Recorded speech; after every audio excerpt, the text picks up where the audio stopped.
दोस्तों नमस्कार, मैं शिव कुमार व्यासवाणी में फिर से आपका हार्दिक स्वागत करता हूँ। लेके आया हूँ मैं बहुत ही नई कहानी। पिछली जो मेरा वीडियो था आपने देखा, बहुत पसंद है, मुझे बहुत सारे कमेंट आए, लोगों ने काफी अप्रिशिएट किया, आपने बहुत लाइक और शेयर भी किया। और मेरे कमेंट में यह आया था कि आज के जमाने में हर आदमी कहीं ना कहीं दुखी है, तो उस दुखी से हम कैसे निजात पाए या संकटों से कैसे हम आगे निकले। दोस्तों बताइए जीवन क्या है, व्हाट इज लाइफ। मैंने एक दीवाने से पूछा कि बता जिंदगी क्या है। उसने एक क्षमा जलाई और फूंक मार के बुझा दिया।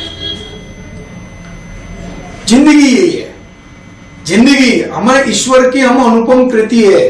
कहते हैं कि इस ब्रह्मांड में सबसे सुंदर कृति मनुष्य है, और मनुष्य का जीवन है कितने पता नहीं, जो है हमारे शास्त्री कहते हैं कि इतने जन्म के बाद ये मिला है, और इस जन्म को हम ऐसे व्यर्थ गवा देते हैं। और व्यर्थ किस कारण से गंवाते हैं कि हमारी जो सोच होती है, हमारी जो मानसिकता होती है, हमारा जो एटीट्यूड है, हमारा जिंदगी जीने का जो तरीका है, उस तरीके में हम किस प्रकार बदलाव करके हम अपने जीवन को और श्रेष्ठ बना सकते हैं, ईश्वर की उस अनुपम कृति को कहां तक श्रेष्ठता तक ले जा सकते हैं। डॉक्टर राधा कृष्णन ने कहा था कि मानव का ईश्वर होना उसकी जीत है, मानव का मानव होना उसकी सफलता है, और मानव का दानव होना उसकी हार है। तो दोस्तों, और हम देख रहे हैं कि कोरोना काल में हर आदमी अपने को जो भी मिलता है, मुझे भी मिलता है, वो सब यही कहते हैं कि हम बहुत दुखी हैं। ये दुखी, हमारे पास ये दुख है, हमारे पास ये दुख है, पैसे नहीं आ रहे, हमारे पास जॉब चली गई है, हमारे पास इनकम सोर्स कम हो गए, हम बहुत परेशान हो रहे हैं। हम एक आदमी भी इससे दुखी हो गया था, और इतना भयंकर दुखी हो गया था कि वो आत्महत्या करने के लिए पहाड़ी पे चल गया। और पहाड़ी से जैसे कूदने वाला था, वहां एक महाराज, एक संत कुटिया बना के रहते हैं, उन्होंने देखा कि ये आदमी तो कूदने वाला है, मरने वाला है। उन्होंने उसको आवाज लगी, भैया इधर आ, क्या हुआ, क्या परेशानी। महाराज मेरा दुख आप नहीं सुनोगे तो बहुत अच्छा होगा, क्योंकि मैं इतना दुखी हूं कि शायद संसार में मेरे से ज्यादा दुखी कोई आदमी हो ही नहीं सकता, इतना दुखी हूं। और आप भी सुनोगे तो हो सकता है आप भी मेरे साथ कूदने के लिए तैयार हो जाओगे, आपको भी जज जाएगी ये छोड़ो और मैं भी कूद जाऊं। महाराज ने कहा इधर आ, मेरे पास बैठ, पानी पी, अब बता क्या है। महाराज इतना दुखी हूं कि मेरे पास एक कमरा रहने के लिए, मेरे वृद्ध माता पिता उसी में रहते हैं, मेरा परिवार उसी में रहता, मेरे बच्चे वहीं रहते हैं, मेरी बीवी खाना भी वहीं बनाती है, बाथरूम भी नहीं है, सब कुछ वहां, नहाना धोना सब उसी कमरे के अंदर। इतना, और अभी कोरोना काल में मेरी नौकरी भी जाने की, तनख्वाह आदि मिल रही है, गुजारा हो नहीं पा रहा है, जीवन जी के क्या करना है, मुझे तो मरना है। महाराज ने कहा चलो देख, एक काम है, मरना है तुझे, कोई बात नहीं, तू मर जाना, मेरी एक बात सुन ले।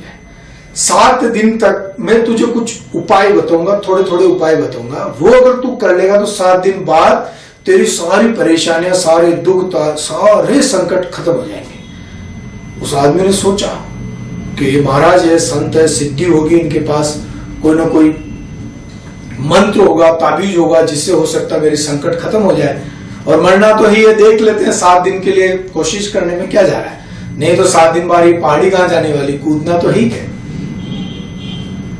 उसने महाराज के चरणों में नमन किया, बोला कि क्या करना है मुझे। संत ने कहा कोई बात नहीं, तेरे घर के बाहर क्या सामान पड़े, परंतु एक बात ध्यान रखना, 7 दिन तक मैं जो कहूं जो उपाय मैं बता दिए उसको अमल करना है, तर्क वितर्क विचार कुछ भी नहीं लगाना है, तो मैं आप मदद कर पाऊंगा। उसने कहा ठीक है महाराज, अब तो बताइए आपके घर के बाहर क्या पड़ा हुआ है। कि मेरे घर के बाहर कुछ लकड़ियां पड़ी है जो ईंधन चूल्हा जलाने के काम आती है, तो आज जाओ और सारी लकड़ियां भी उस कमरे के अंदर डाल दे। आदमी गया घर में, और बाहर जो लकड़ियां पड़ी थी, सूखी हुई, गीली हुई, सारी उस कमरे में, और ज्यादा दूभर हो गया जीवन। फिर भी उसने कहा भी हो सकता है थोड़ा कष्ट और मिल जाए, पर महाराज 7 दिन बाद मुझे कोई सिद्धि उपाय मंत्र दे देंगे। दूसरे दिन गया, उसने कहा कि घर के बाहर और क्या पड़ा है, कि 2 बकरियां हैं, उनके छोटे छोटे बच्चे हैं, तो आज की रात उनको भी उस कमरे में, आज से उनको भी वहां शिफ्ट कर दें। उसका माथा ठनका, लेकिन क्या करे, महाराज की बात माननी। 7 दिन तक गया बकरियों को लेकर, वो भी उस कमरे में। अब वहां कमरे में तो सारी रात बकरियां तो अपनी प्राकृतिक क्रिया भी करे और चिल्लावे, उसका तो और कठिन हो गया और दूभर हो गया जीवन। फिर अगले दिन वापस गया तो उन्होंने कहा और बाहर क्या पड़ेगा, कुछ टायर पड़े हैं, कुछ टूटी फूटी लोहे के कबाड़ पड़े हैं, वो भी आज जाके आज उनको भी अंदर कर। और निरंतर 7 दिन तक उस संत ने सारे जितने भी बाहर जितने भी सामान पड़े थे सब डलवा दिए। और आखिरी रात तो ऐसी स्थिति हो गई उनको उस कमरे में सोने की जगह नहीं मिली। इधर वृद्ध माता पिता बच्चे पत्नी सब सामान सारा कबाड़ उस कमरे में रात भर खड़े खड़े। पर उन्होंने सोचा कि आज आखिरी रात है, हो सकता है जैसे मैं महाराज के पास पहुंचूं और कल कोई मंत्र सिद्धि और ताबीज मुझे दे दे। वहां पहुंचा और रात भर खड़े खड़े निकाली, महाराज के पास पहुंचा और महाराज को कहा कि महाराज अब पहले से भी ज्यादा इतना दुखी हो गए हो कि मेरे दुख की तो अब सीमा ही नहीं है, खत्म, अब तो मुझे मरना है, अभी मरना है, आप कुछ उपाय करो तो ठीक है, नहीं तो अब तो आज तो मैं सामान भी सारे उस कमरे में पड़े हैं, मैं कूद रहा हूं यहां से। महाराज ने कहा रुक, आज ऐसा कर कि जो 7 दिन में जितना भी सामान मैंने तुम्हारे कमरे में डलवाया ना वो सारा सामान एक साथ बाहर निकाल दे और कल सुबह आके तुम मेरे से मिल लेना। ठीक है महाराज, कल सुबह पक्का? हाँ पक्का, तू आ जाना, मैं तुझे बता दूंगा। वो आदमी गया घर पे और जितने भी सामान जो 6-7 दिन में उसने अंदर डाले सारे एक साथ बाहर निकाले, रात भर रहा। सुबह जाते महाराज के चरणों में गिर गया कि महाराज मुझे क्षमा कर दो, मुझे जीवन का अर्थ समझ में आ गया। कि क्या समझ में आया? कि महाराज मैं पहले जहां था ना, परंतु आज की रात जो मैं सुकून से जिया हूं, जो सोया हूं ना, उसका आनंद आ गया। पहले भी परिस्थिति वही थी कि इसमें भी मैं दुखी था, लेकिन ये सारे सामान जो आपने डलाए बाहर निकलते मुझे तो वो अपना कमरा वो भी काफी बड़ा लगने लग गया और इतना अच्छा लगा कि इतनी जगह और आराम से सोया। अब मुझे समझ में आ गया कि परिस्थितियां, हो सकता है हम दुखी आज जिस परिस्थिति से हो रहे हैं उससे भी बदतर परिस्थितियां हमारे साथ हो सकती थी। यदि आपको खुश होना है तो अपने से नीचे निम्न वर्ग की तरफ देखो, उनके कष्ट देखो। अगर आपको दुखी होना है तो अपने अमीर, अपने से अमीर, अपने जो खुशहाल उनकी तरफ देखो। परिस्थितियां वही है, वही पहले भी थी, वही आज थी, लेकिन मैं पहले बहुत इन्हीं को लेके बहुत दुखी हो गया। मैं समझ गया कि दुख को जितना महसूस करेंगे जीवन में दुख अपने को उतना लगने लग जाता है। इसलिए तो दोस्तों आप समझ गए हमारी स्थिति ईश्वर अपने साथ और भी बदतर कर सकता, लेकिन ईश्वर ने हमें इस लायक बनाया है कि हम समझ सकें। और आप ये वीडियो देख रहे हैं तो निश्चित रूप से आपको ये समझ जरूर है कि जीवन को हमको कैसा जीना है।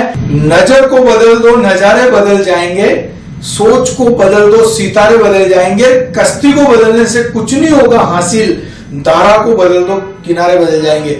और दोस्तों सब नजरिए की बात है, सब नजरिए की बात है। जीवन को हम यदि सकारात्मक नजरिए से देखेंगे जीवन में खुशियां खुशियां मिलेगी, अगर हम नकारात्मक देखेंगे तो जीवन में दुखी दुख महसूस होगा। और ये सब नजरिए की बात है जनाब। कर्ण से कोई पूछो कि दुर्योधन कैसा था तो वो अपने हिसाब से बताएगा। और जिंदगी हमको एक मौका और देती है, उसको सरल शब्दों में हम कल कहते हैं। और ये आने वाला कल हमारे लिए बहुत खुशी भरा हो, हम सबके लिए हो, और हमारा नजरिया बदले तो हम खुशहाल हो जाएंगे। ठीक है, इसमें कुछ रह गया था ना, कोई बात नहीं।